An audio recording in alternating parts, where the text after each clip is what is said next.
Depuis la création du monde, les humains trahissent tout ce qu'ils ont de plus cher. Nous ne faisons que regarder, en attendant que vous finissiez par comprendre.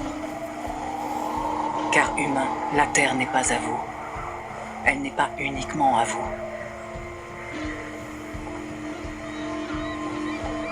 Voici ce que dit la reine des serpents à un homme, il y a plusieurs milliers d'années. Toi, humain, ne tombe jamais amoureux de moi. Mais l'homme ne l'écouta pas. Il tomba amoureux de Shamaran, et elle tomba amoureuse de lui. Un jour, il tua sa bien-aimée. Un poids trop lourd sur sa conscience, rongé par le remords éternel, fut tout ce qu'il resta de leur amour. Ainsi que des questions sans réponse.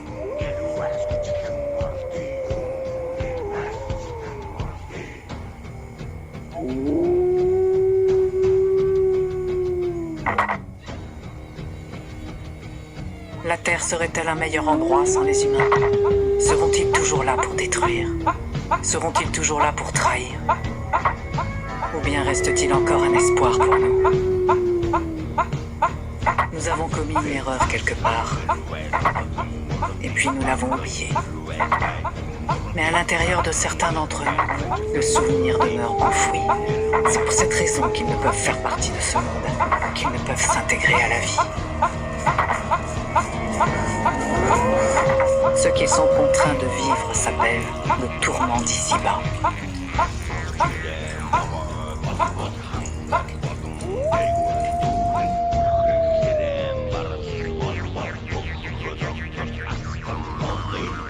Je crois en outre qu'il y a quelque chose au-delà de ça.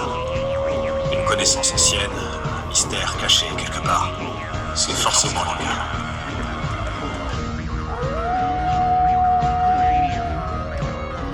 C'est dans Ézéchiel 25, verset 10. La marche des vertueux est semée d'obstacles qui sont les entreprises égoïstes que fait sans fin surgir l'œuvre du mal. Béni soit-il l'homme de bonne volonté qui, au nom de la charité, se fait le berger des faibles, qu'il guide dans la vallée d'ombre de la mort et des larmes, car il est le gardien de son frère et la providence des enfants égarés. J'abattrai alors le bras d'une terrible colère, d'une vengeance furieuse et effrayante, sur les hordes impies qui pourchassent et réduisent à néant les brebis de Dieu.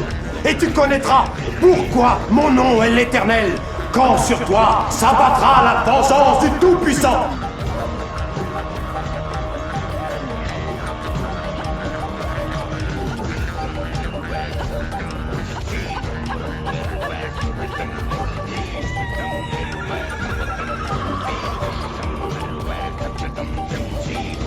Tu as déjà eu la sensation d'être perdu. De ne pas savoir où tu vas. De ne pas savoir d'où tu viens. De te poser des questions du genre « Qui suis-je » ou bien « De quoi je devrais me souvenir ?» Quel est mon désir le plus profond? Tu as forcément un désir profond. On en a tous un. Avec le temps, j'ai appris qu'il fallait croire au miracle. Nous devons tous franchir ce pas.